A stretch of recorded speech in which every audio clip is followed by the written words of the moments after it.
요한일서 1장 2절 보면 어제 그 생명의 말씀에 관하여는 할 때 이 생명의 말씀을 예수에 관하여는으로 치환해서 읽는 그 습성들이 있죠. 아, 예수는 생명의 말씀이다.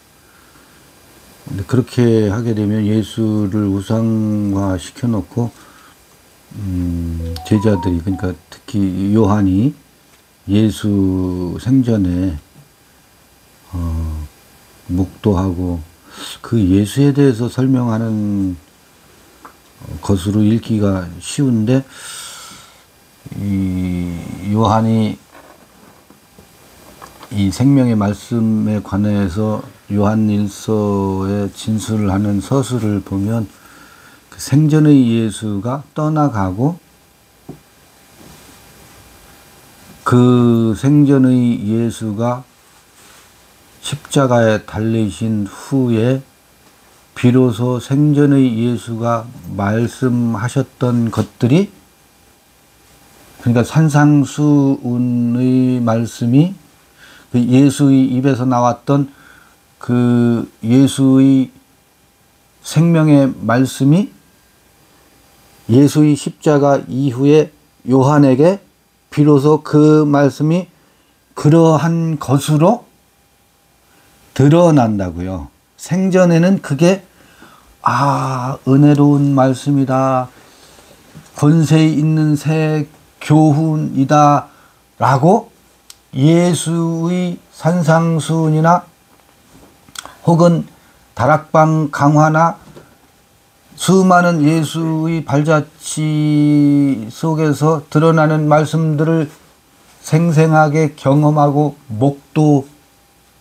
목도했을지라도 그것이 그러함으로 제자들에게 드러나지 않았어요. 그거 틀림없죠? 네. 제자들은, 그리고 그 유대 민중들은 예수를 심히 오해해요. 그래서 예수를 세상 임금을 삼으려고 한다고.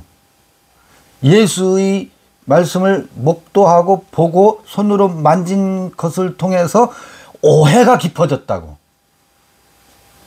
그런데 요한 그 일서에서 진술하는 바를 보면 그 산을 넘어선 거예요.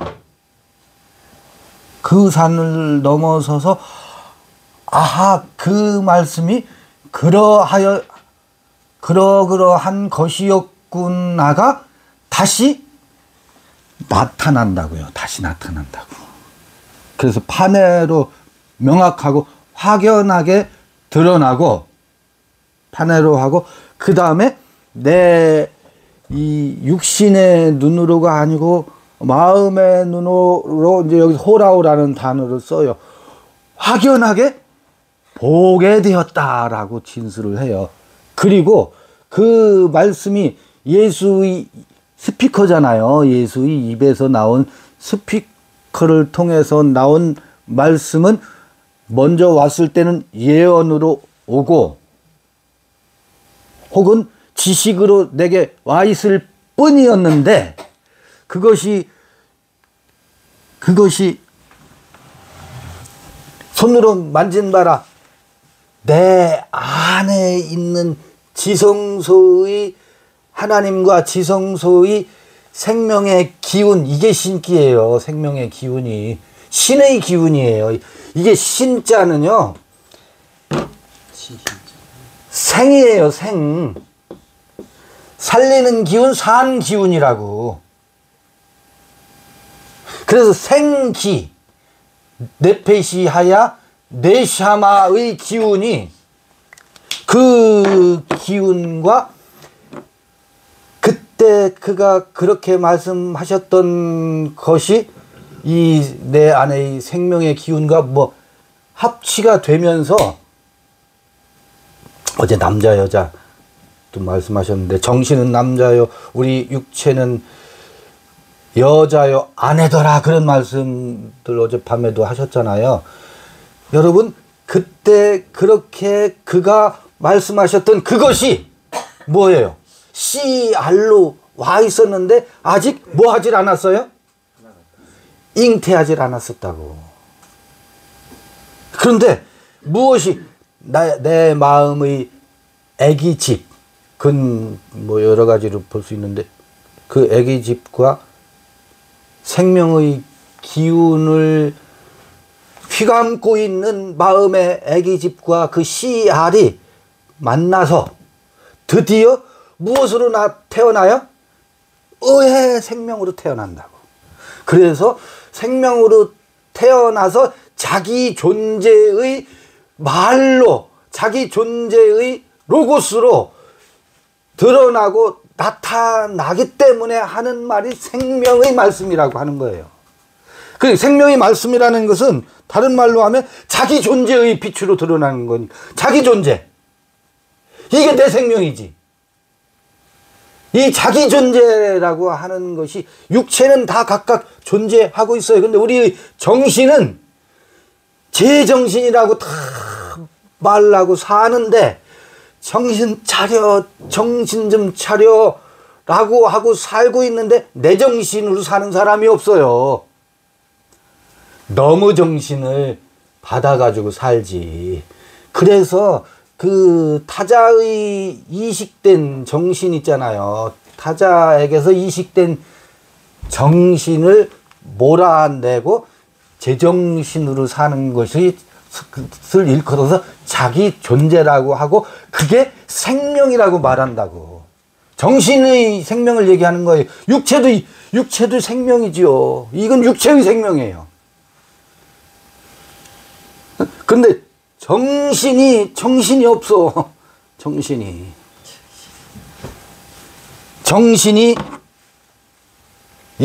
우리말 재밌잖아요. 정신 없다. 이 얘기는 정신의 부재를 얘기하는 거예요. 부재. 에? 정신이 부재한 거예요. 그러니까 정신이 부재하다는 것은 내 정신이 없다라는 거야. 타인의 정신이 와서 지배를 해. 타자의 정신이 와서 지배를 한다고. 정신 없죠. 정신 없는 사람에게 정신이 들잖아요. 이게 생기지. 생명의 기운이죠. 요 생명의 기운을 일컬어서 생명의 기운은요, 내가 사는 기운이에요. 그리고 생명의 기운은 희한한 게 있어요. 타인을 살리는 기운이에요. 내가 사는 기운이고 타인을 살리는 기운의, 여기 보면 이 생명이 나타내신 바 된지라 이 영원한 생명을 우리가 보았고 증거하여 너에게 전하노니 할 때 이 생명이 나타났대요. 우리에게 이게 드러나고 나타났다라는 거예요. 요한은 그걸 얘기하거든. 그런데 아까 이제 무슨 얘기 나오다가 신기라는 말이 나와서 우리가 신의 기운을 오해하고 있어요. 지금 많은 신 엄마들, 신 받았다는 사람들 있잖아요. 이 무속에서 흔히 말하고 있는 그 신기 있는 사람을 뭐라고 그래? 무당이라고 그러지. 무당의 기운이 있다고 그러는데 무당의 기운을 가지고 있는 사람들은 타인의 그 신점을 보고 길흉화복을 읽고 점쳐주는 그런 걸로 되어 있죠, 대개는. 근데 이 흔히 말하는 신의 기운은 신기가 아니에요. 흔히 사람들이 말하는 무기라는 거 있잖아요. 신기. 이건 보면 전부 신기가 아니에요. 잡기지, 잡기. 그들이 말하는 신기가 있다라고 하면서 그 신기가 있는 사람의 주변에서 이루어지고 있는 것들을 봐보세요. 온갖 잡스러운 것들이 다 몰려 들어있지. 온갖 잡새가 다 날아 들어요. 잡스러운 기운이라는 게 뭔지 아세요? 사람이 들어오면 기운으로 먼저 제압을 해요. 이 무당들이 특성이에요. 자기 기운으로 이길 수 없다라고 생각하면 신점을 봐주지도 않아요. 그리고 그 신점의 내용이 잘 되니 안 되니, 복이 있느니 없느니 전부 잡스러운 것에 흘러가요. 그러면서 그런 사람들이 신기가 있다라고 우리가 칭하잖아. 이 잡스러운 기운이 세상에 횡행하고 있어요. 여러분, 신기는요, 신기는 정말 신의 기운입니다. 이거는 내가 사는 기운이고, 타인을 뭐 한다고요? 지배하고 다스리는 기운이 아니라 타인을 살리는 기운이에요. 그의 정신을 일깨우는 기운이고, 그의 정신이 들게 하는 기운이고, 그도 존재로 나타나고 존재로 드러나고 그 안에 생명의 말씀이 살아나게 하는 기운이 진정한 신기운이에요. 그건 생기예요. 이게 네샤마예요. 네샤마. 숨이라고, 숨. 호흡이라고. 우리 육체도 공기를 호흡해야 된다고요. 우리 정신도요. 정신도 호흡을 해야 돼요. 그런데 그 잡스러운 기운으로 호흡하는 사람들이 이 세상을 지배하고 다스리려고 하는 것에 이 사람들은 포커스가 맞춰져 있어요. 다른 사람을 지배하고 내가 뭐 해야 돼요? 복 받아야지. 그럼 다른 사람, 내가 복 받으면 어떻게 돼요? 다른 사람보다 위에 있어야 되잖아요. 그러니까 다른 사람보다 높은 지위, 높은 더 많은 재물, 이런 것으로 이 흔히 말하는 신기라고 하는 그 용어 속에 그런 잡스러운 계급 질서가 배어 있어요. 폭력적인 거잖아요. 얼마나 폭력적이에요. 여러분, 무당들도 봐보세요. 신험 앞에 가서 무당들 절절절절 매요. 자기보다 더 신기가 높은 사람 앞에서는 옴짝달싹 말 한마디도 못해요. 다소곳해요, 해줘요. 어디에서 큰소리 치는지 아세요? 자기보다 서열이 낮은 사람들 앞에서. 이 정신의 세계는 이게요, 계급 질서가 얼마나 엄격하고 뚜렷한지 몰라요. 이게 살리는 기운인가요? 그런 신기에 휘둘리거나 휘말리는 어리석은 사람들은 자기의 존재의 기운이 없기 때문에 그래요. 왜 이 얘기가 나왔을까? 아까 이런 얘기가 좀 나왔었어요. 근데 봐봐요. 이 생명이 파네로하다. 나셨다. 그리고 그것을 뭐 했다고요? 우리가 보았고 증거하여 전한다. 너희에게 전한다. 이는 아버지와 함께 계시다가 우리에게 나타내신 바 된 찬이라 이렇게 돼 있으니까 이가 예수다 이렇게 돼 있잖아요. 그가 예수다. 그 참된 생명이 예수요. 그 로고스가 예수다. 예수를 우상화시키고 있다고. 그러면 예수가 우상화되는 동안 어디에서 이 생명의 말씀이 나타나야 할 곳에서 나타나지 않는다고. 그게 아주 이게 역사적인 예수의 전반부 생애 동안은 제자들에게 이게 안 나타나요. 누구 때문에? 예수 때문에. 근데 다시 이 요한일서를 읽는 이들이 예수를 우상으로 삼는 데 쓰고 있으니 예수가 도드라지는 한 이 생명의 말씀이 누구에게서 안 나타나? 우리에게서 안 나타난다고. 왜? 예수가 생명의 말씀이고 그가 영원한, 우리는 그를 뭐 해야 돼요? 섬기고 그를 예배해야 되고 그를 숭배하는 곳으로 우리가 방향을 그렇게 잡고 있으니 그 영원한 생명이 어디에서 안 나타나요? 우리 안에서 안 나타난다고.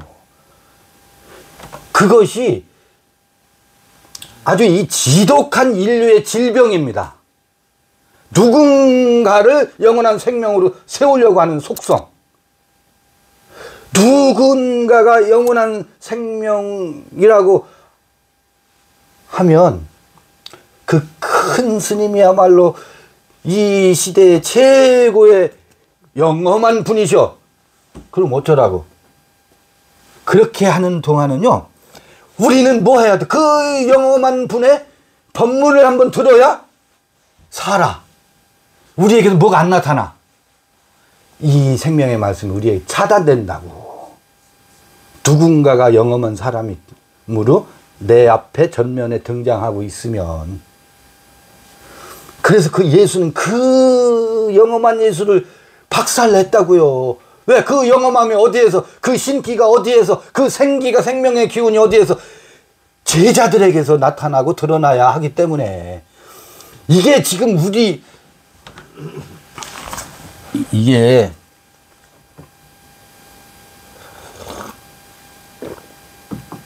아주 평이한 우리에게 이게 증거되고 우리에게 나타나고 이게 우리에게서 사라지고, 지금 여기서 제가 표현을 머뭇대는 이유가 있어요.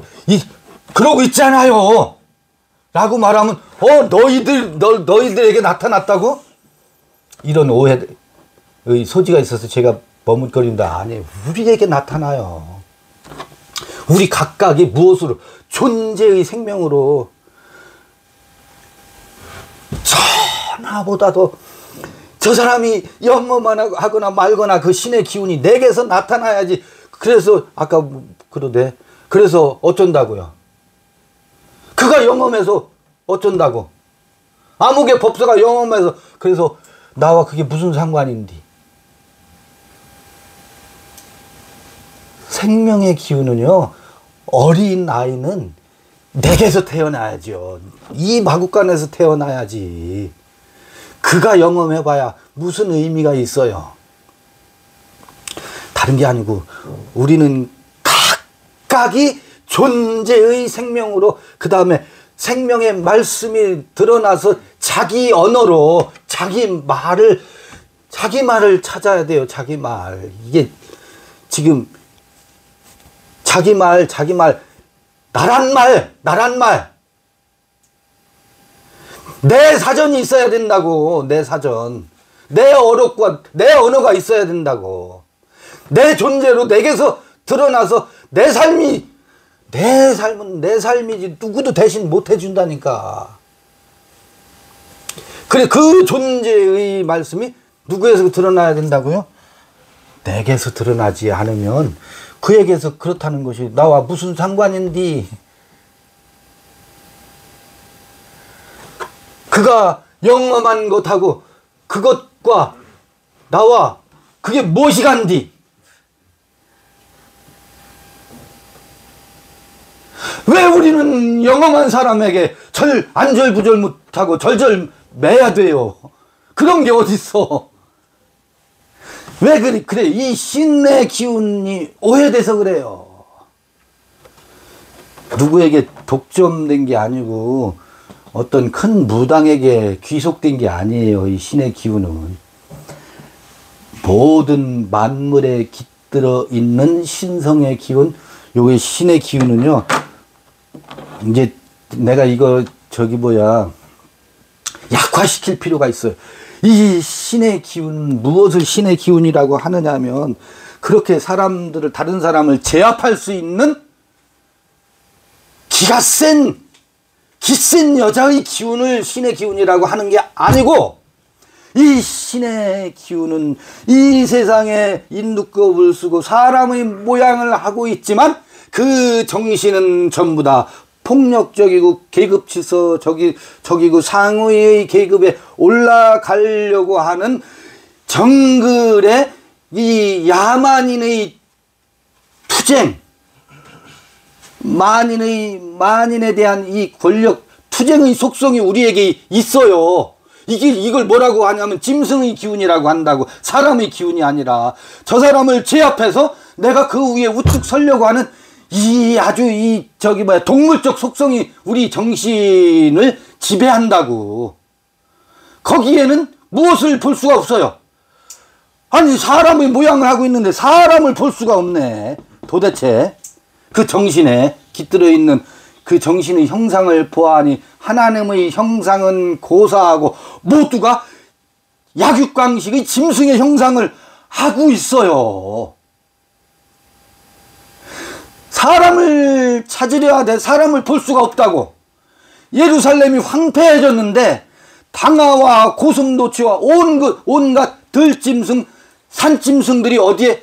예루살렘 거리, 예루살렘 성전이 황폐화되어 있고 그곳에 휑한 바람과 이런 들짐승들만 그 도성에 가득 차 있어요. 뭐예요? 사람을 볼 수가 없더라.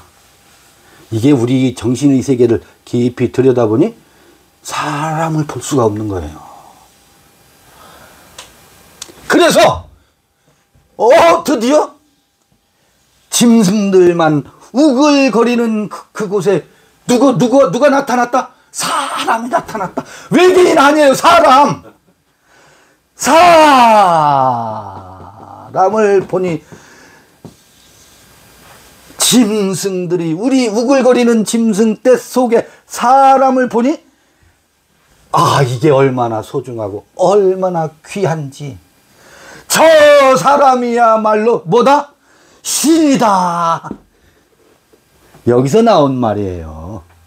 그리고 신의 기운이라고 형용하고 있지만 신의 기운, 신의 형상은 무엇을? 사람다운 사람을 향해서 지칭할 때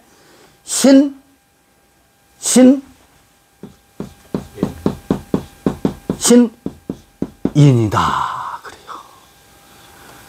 신과 같은 사람이다. 이걸 성서에서는 하나님의 형상과 모양의 사람이라고 하는 거예요. 이게 지금 신인 하니까 이거를 우리는 저 판타지 속에 올려놓는다고. 아니라고.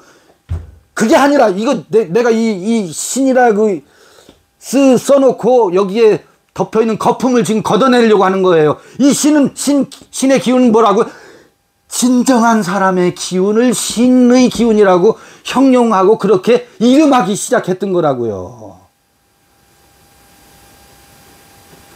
달리 말하면 각성된 사람들, 이게요, 단군이 우리 곰 톱템 민족이었었다고. 곰 같은 사람들이었었다고. 곰 민족에게 쑥과 마늘 먹고 나서 뭐가 됐다고요? 사람이 됐다고. 곰들 속에 사람이 된 것을 깨어 각성된 사람이 보니 이게 단군이라고요. 단골레고. 그가 뭐 할 수 있어요? 비로소 악이 야초많은 이 짐승들의 격돌을 뭐 할 수 있는, 다스릴 수 있는 마음으로 다스릴 수 있는 지혜가 이 사람이 곰들에게 하는 말이, 사람이 네가 진짜 곰이냐 이 사람들아, 너 사람 아니여. 근데 내 속을 보아니 뭐다? 곰이로구나. 마늘과 쑥을 먹고 사람 되자. 그래서 사람의 기운으로 다스리는 것이 지도자예요. 그게 뭐겠어요? 사람의 기운으로 곰들을 일깨워서 사람이 되게 하는 기운을 신의 기운이라고 하고 생기라고 말한다고. 살리는 기운이라고요.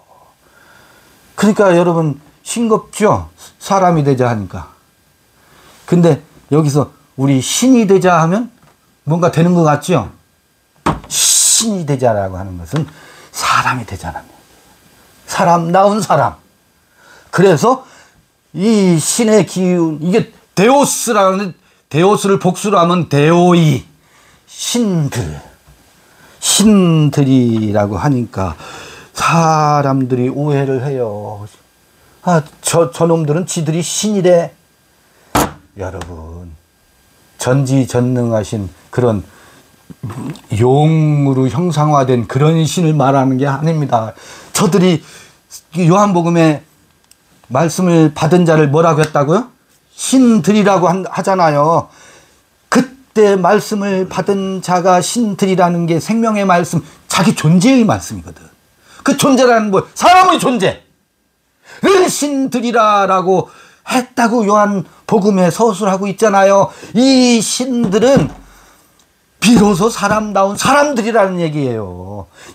우리가 말씀을 받았느냐니까 우리가 신이다라고 해서 자기 포지셔닝을 전지전능한 신의 반열에다 올려놓고 횡포를 권력을 휘두르려고 하는 것은 신들이라는 호칭을 가지고 짐승짓하는 것이지. 그게 어디 신들이겠어요. 모든 사람들이 이 신어머니로부터 무슨 신을 받았고 신이 임했다라고 하면서 무슨 짓 하고 있어요? 동물 짓을 하고 있잖아요. 그게 오늘날 권부의 깊숙이 들어가서 쑥대밭을 만들고 있지. 원래 그래요. 코끼리가요, 박물관에 들어가면 코끼리가 박물관의 질서를 알아요? 코끼리는요, 몸부림치는 게 좁은 박물관에서 몸부림치면 거기 모든 게 박살나게 돼 있어요. 그건 코끼리 잘못이 아니요. 코끼리는 생겨먹은 게 원래 그려. 박물관에 들인 것이 잘못이지. 어쩌겠어요. 박물관에 들어왔으니 난동을 피우다가 박물관을 재건하려면 힘들겠지만 뭐예요. 이게 신의 기운이라는 것을 오해해서, 신기를 오해해서 일어나는 일들이라고요. 이 생명의 말씀에 관하여는 이 생명이 나타내신 바 된지라 이 영원한 생명을 우리가 보았고 증거하여. 지금 여기 여러분, 이거 자뻑이라고 비난하고 욕해도 좋아요. 우리가 이 생명의 말씀에 관해서 보고 지금 증거하고 있잖아요. 이건 사망의 기운이라고. 봐봐요. 이 사망의 기운이잖아요. 적자 생존의 기운이니까. 이것을 요한이 기록했고, 요한의 텍스트를 보면서 우리가 지금 함께 뭐예요?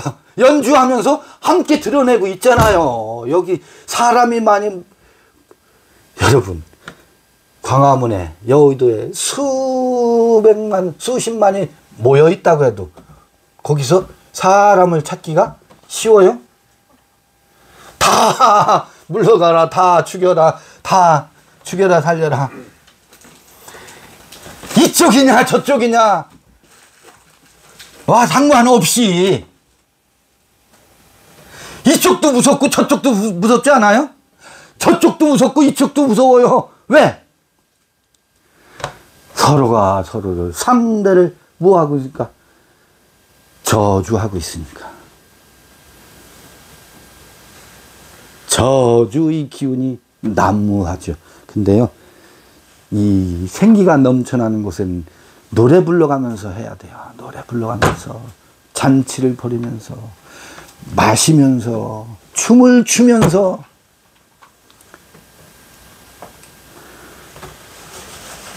지금 저는 이 요한일서 1장 2절을 주석하거나 해석하는 것이 아니라 저는 함께 이 요한의 노래를 같이 부르고 있다라고 말하고 싶은 거예요.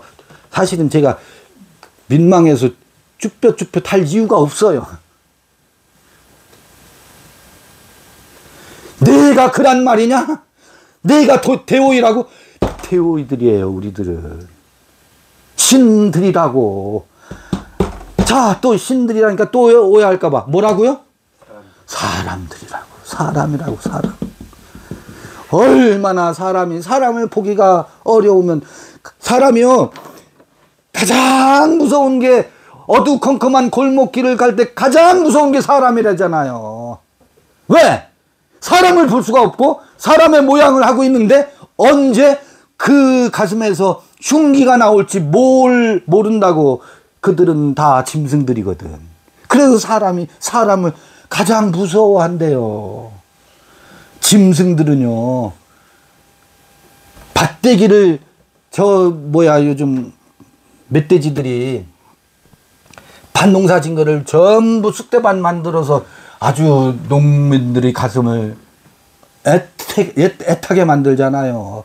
그런데요, 좋아요. 멧돼지는 그냥 밭대기만 뒤집어 엎고 엉망진창으로 만드는데요, 이 사람 속에 있는 수성, 짐승의 속성은요, 폭탄을 만들고 아주 첨단 무기를 만들어서 한 도시에 떨어뜨려요. 이 멧돼지하고 비교가 되는 줄 아세요? 사람이 하는 이 짐승의 속성은요, 쑥대밭을 만들어요. 수천 수만을 순식간에 박살내고 죽여버린다고. 이 인간의 짐승의 속성이. 아니, 한 사람을 죽이면 죄의식이 사로잡히는데 수백만을 죽이면 영대접 받아요. 신대접을 받아요. 신대접을. 죄의식은커녕. 이렇게 우리 안에 있는 짐승의 속성이 용의 형상을 띠고 나타나면 얼마나 무자비한 폭력성이 나타난다고요. 무자비한 폭력성이 정의의 이름으로, 인류의 평화를 위한다라는 이름으로 그런 짓들이 횡행한다고. 무시무시한 일들이 지금도 지구촌 곳곳에서 난무하고 있잖아요. 그래서 뭐가 귀하다고? 사람이 귀하다니까. 이 사람을 만나면 능히 신이라는 이름을 붙여줄 수 있어요, 없어요? 있어요. 종교의 탈을 쓰고 종교의 제사장 이름을 뒤집어 쓰고 있지만, 평화의 사도라는 이름을 뒤집어 쓰고 있지만, 그 속에 누가 당화와 고슴도치가 그 속에, 그 예루살렘 거리에 난무하고 있어요. 우리는 그것을 봐야 된다고. 미소 짓고 있는 얼굴 속에 깃들어져 있는 그의 수성, 짐승의 속성. 적어도 우리가 읽고 있는 요한일서 경전은 이런 아주 지극히 평범하고 지극히 당연한 이야기인데, 이게 얼마나 성서의 꿈에도 소원이었으면 하나님의 형상과 모양의 사람을 짓자라고 창세기 1장 말하고 있겠어요. 우리가 하나님의 일에 동참한다라는 게 뭐겠어요? 저 사람을, 하나님의 형상과 모양의 사람을 지으려고 제발 애쓰지 마세요. 당신의 남편을 당신이 하나님의 형상과 모양의 사람을 만들려고 제발 이제는 그 수고를 멈추세요. 우리가 하나님의 사역에 동참하는 것은 당신 남편을 하나님의 형상과 사람의, 하나님의 형상과 모양의 사람을 만드는 일이 하나님의 일에 동참하는 것이 아니라, 내 자신이 먼저 하나님의 형상과 모양의 사람이 되는 것이 하나님의 일에 동참하는 것이지, 이 공사는 멈춰두고 옆집 공사에 가서 간섭하는 하라고 정신없죠? 옆집 공사는 누가 해요? 그가 해요, 그가. 왜 내가 가서 내 집 공사는 지켜두고 옆집 공사에 가서 하나님의 일을 한답시고, 내 집 공사를 언제 하려고? 우리 하나님의 일에 동참하는 것은 무슨 공사다? 내 집 공사다. 내 집 공사를 하는 거예요. 내 집에 소재를 하는 거고, 내 집에 귀신을 쫓아내는 것이고, 내 이 텅 비어있는 주인 없는 집에 이 신의 기운을 일깨우는 거고, 내가 사는 거예요. 먼저 내가 살아야 그도 살리지. 그런데 내는 안 살고 나는 선하게 아주 그 판관이 돼가지고 옆집에 그렇게 관심이 많은지 몰라. 옆집을 관리하려고 하고 그렇더라고요. 전부 부부 문제가 그 문제예요. 남편도 옆집이. 남편도 옆집이 아니요. 남편은 왼수요. 왼수. 저 멀리 있는 집이야. 몸은 옆에 있는데 그 속을 들여다봐봐. 어쩌면 하늘과 땅이고 동과 서가 먼 것처럼 그렇게 다른지.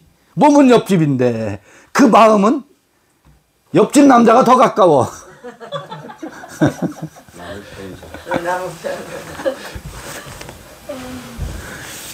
여러분, 우리 천지공사 어디를 해야 된다고?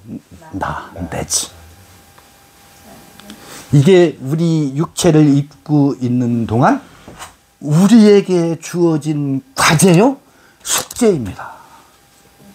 이 숙제를 우리는 어떻게 게으름 피우는 줄 아세요? 내 숙제를 안고 자꾸 옆집 숙제 간섭하는 것으로 내 일생을 탐진하고 있어요. 내가 지금 그러고 있잖아. 여러분 벽돌 몇 장 갖다 놔쇼 하고 간섭하고 있잖아 지금. 그게 쏠쏠하거든 재미가.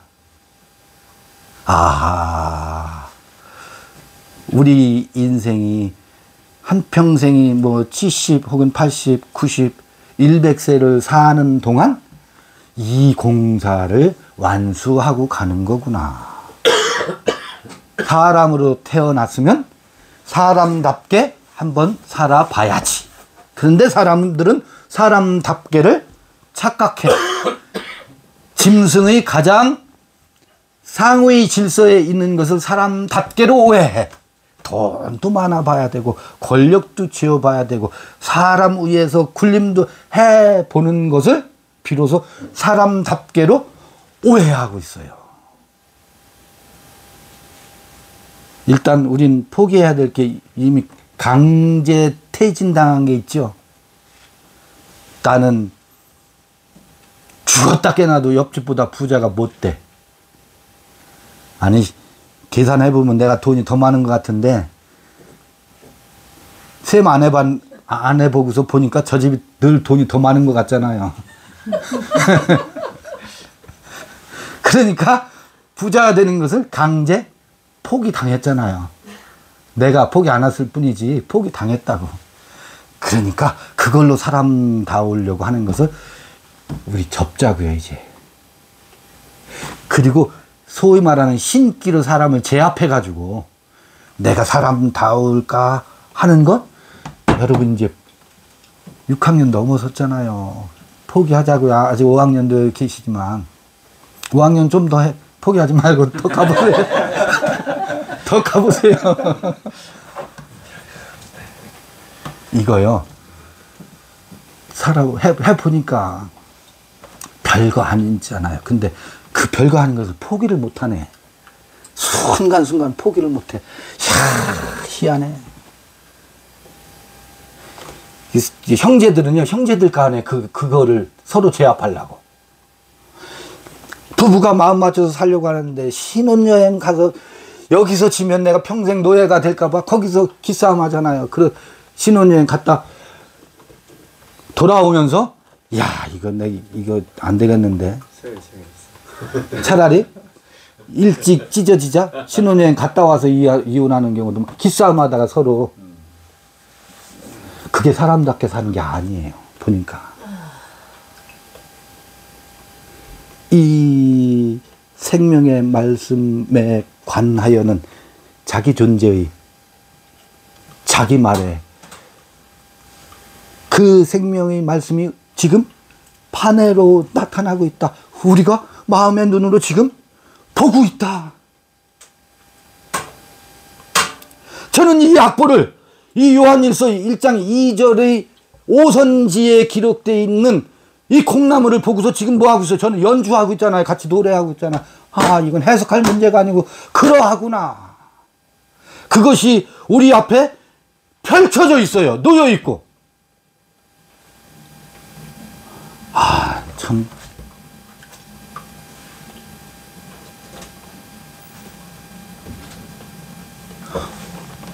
우리에게 주어진 숙제가 무거운 게 아니라 얼마나 우리를 가슴 뛰게 하고 설레게 해요. 우리 남정 선생님 나이 늙고 이제 내가 뭐요 일자리도 내년에 올지 안 올지 몰라. 지금부터 그 일자리라고 하는 것은 있을 수도 있고 없을 수도 있잖아요. 내가 무엇? 신이 되는 것, 사람이 되는 것. 이 신이 되는 것 하면 눈에 번쩍 뜨였다가 에게 겨우 그거야? 이게 에게가 아니더라고요. 요 숙제 지금 나이 60이 넘고 70이 되었다고 해서 이 숙제를 이제는 포기할 문제가 아니고 지금부터 이 숙제를, 이 과제를 설레는 마음으로 해 나갈 수 있지 않을까? 이거 설레지 않아요? 아, 이 과제는 우리에게 우리 일생토록 부여된 과제였는데 다른 과제 푸느라고 돈과 명예의 과제를 내 숙제인 줄 알고 거기에 온 에너지를 다 쏟았었잖아요. 강제 퇴역 당했으니, 강제 해산되었으니 거기에다가 이제는 목숨을 걸지 말고 포커스를 거기에 두지 말고 여기에다 두자. 이거 다음 세대를 밀어주지 마세요. 여러분, 이제는 노래를 불러도 그림을 그려도 글을 써도 모든 문학활동, 예술활동, 생명작용이 언어가 말이 아브람 때의 언어가 방언이 무엇으로?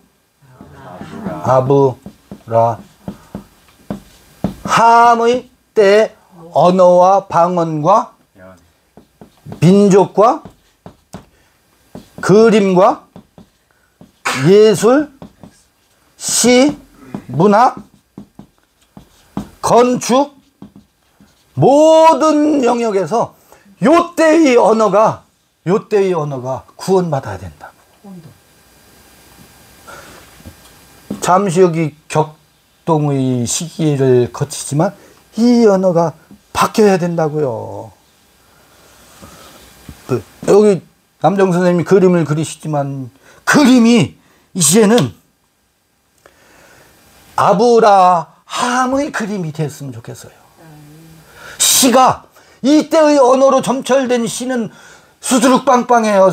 도서관에 가거나 서점에 가면 아브라함의 언어로 점철된 인생 노래인데 미사여구는 문학적인 표현은 미려한데 짐승의 울부짖음이 문학이라는 이름으로 얼마나 많이 서가를 장식하고 있어요. 아브라함 때의 언어는 바뀌게 돼 있습니다. 이게 누구 존재의 언어요? 우리의 언어여야 돼요. 순식간에 성질 나면 여기로 가더라도 성질 날 때는 어때요? 여기로 가지. 아브라함 때로 가지. 성질 좀 죽이시고 여기로 이 삶이 우리에게 펼쳐졌으면 좋겠어요. 지금 요한일서 이 생명이 나타났다라고 하는 이 진술은 이 이야기, 이 노래라고. 이거를 우리가 보고 있고 목도하고 있고 만지고 있고 이거를 노래하고 있다라고 하는 고백. 5분 쉬었다가 3절 읽을까요? 네. 5분 쉬었다가? 네. 네.